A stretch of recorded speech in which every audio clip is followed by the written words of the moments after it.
Well, good morning. Have we any visitors this morning? It's okay, you can put your hand up, you're smiling. Where from? Bethlehem, Pennsylvania, or Palestine? Okay, welcome. Why are you so shy? Bethlehem's a beautiful place, both of them. Anybody else? From where? Pottstown. What's going on in the east part of the state? Why are you guys all here? Okay. Anybody else? Well, welcome to you all.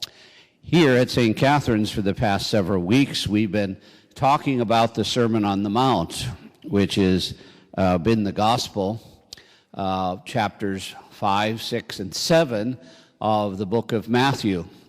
And don't ever complain about the length of my sermons. You know, this has been 4 weeks and we're only in the first chapter of his Sermon on the Mount. So today, though, we get into the 38th verse, and the Sermon on the Mount becomes, culturally, for us at least, very problematic. If you want to open your books to 1089 and look at the gospel, actually it's right above 1090 there, and look at the gospel today. He has said some things that we quote all the time, things that we look at, but we don't really understand, we don't really grasp. He says to us, "You have heard that it was said, an eye for an eye and a tooth for a tooth." Now, how many times have you said that? You know, many times. People are saying that all the times. An eye for an eye and a tooth for a tooth. And as somebody said in the Fiddler on the Roof, then we could all go through life blind and without teeth, you know. So, anyway, as we look there, we understand that Jesus is turning a corner here. He's turning a corner on the way that society operates. He's looking at his society and realizing that war and tribal conflict and all that stuff is getting them nowhere. It's getting people nowhere. The society is not growing because of the violence that they find. So he presents a new vision. Now, isn't it interesting that if we look at our world today, 2,000 and some years later, the very place where Jesus lived, still doing the old way. They throw a bomb at us, we'll throw a bomb at you. If you say something bad about us, we're going to say something bad about you. So for 2,000 years, they've been following the same thing. What's the definition of mental illness? Doing the same thing and expecting a different outcome. So this is a very timely reading. So listen to it and apply it to your own life. I say to you, offer no resistance to one who is evil. That almost rankles us, doesn't it? That's almost un-American, isn't it? Think about that for a minute. How many of you drive a car? The rest of you walked or what? Offer no resistance. What happens when someone cuts in front of you? What do you say? Thank you. I know Jesus' name is involved often.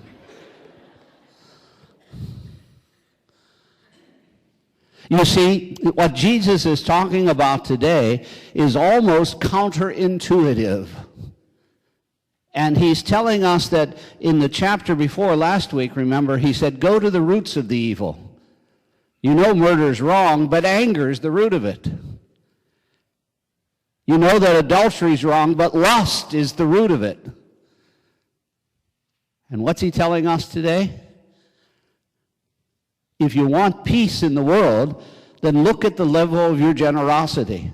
Look at the level of your patience and your compassion. Look at the level. But we're ready to sue, aren't we? Everybody's a victim. My child gets disciplined at school, it's the school's fault.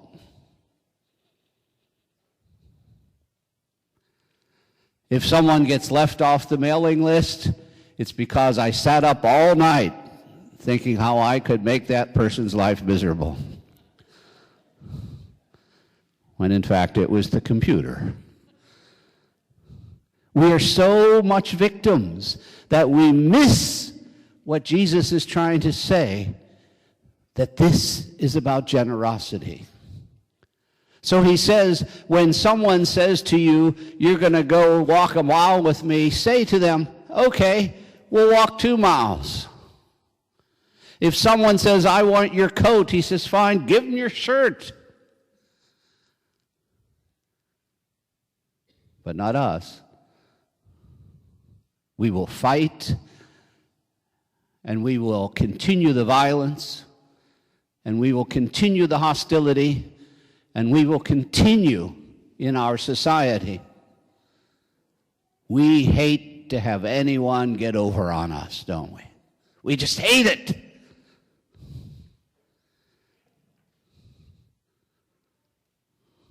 And Jesus says, look at the root of the sin. And when we are frustrated, when we feel compromised, when we feel demeaned, when we feel that somehow we have not been respected in prison, we say, they talk about getting dissed. Somebody dissed me, so I had to kill them. That the root of violence is in our inability to simply be at peace with who we are. This is a very serious teaching of Jesus today for our society. We are becoming increasingly violent. We are becoming increasingly hostile. We are becoming increasingly victims of our own philosophy. There's a wonderful scene in the movie Gandhi, if you remember the movie Gandhi a few years ago. And there's the Mahatma sitting there in his diaper in front of all these British generals. And one of the generals says to him, now, am I to understand what you want the British Empire to do is simply to pack up and go home? And Mahatma says, just pick up and go. The simple answers oftentimes are the truthful answers. So Jesus says, look at the roots and don't continue doing that which brings violence.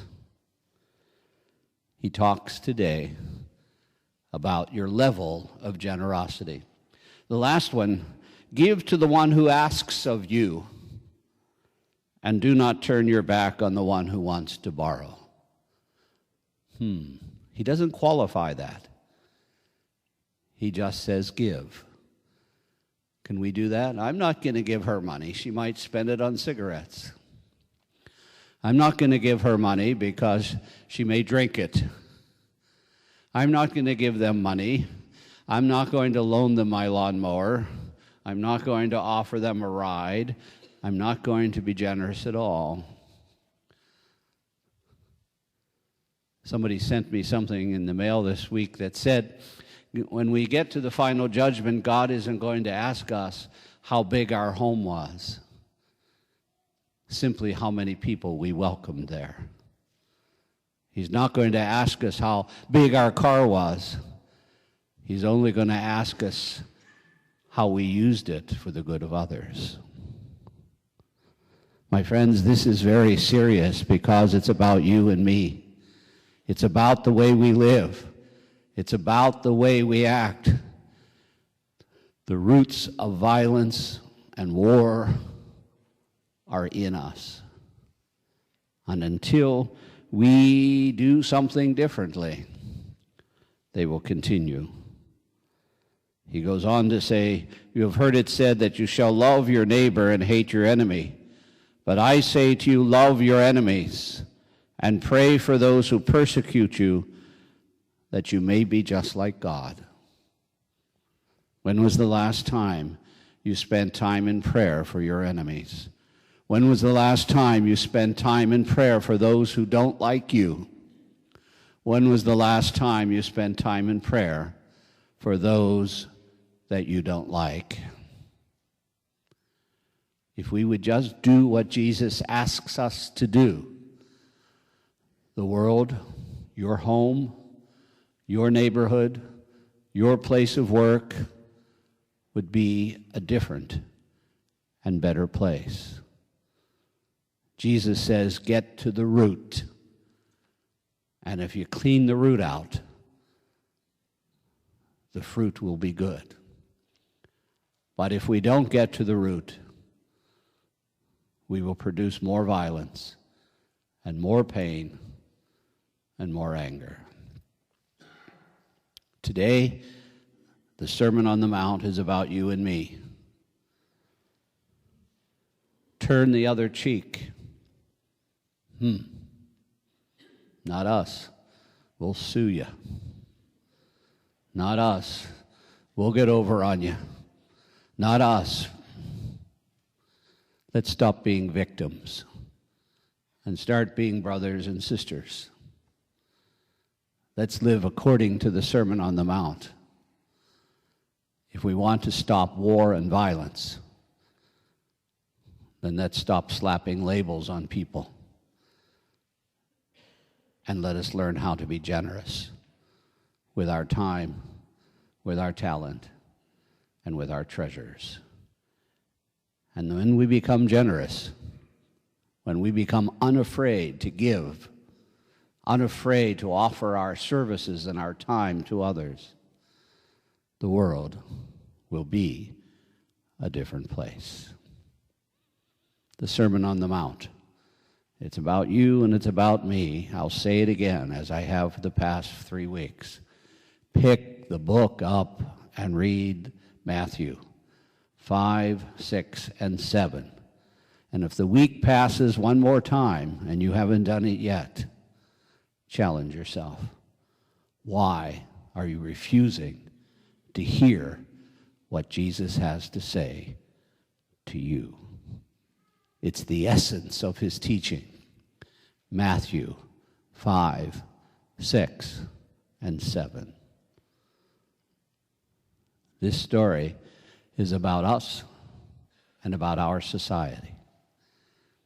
Let us be people of peace, love our enemies, and stop being victims. Be at peace.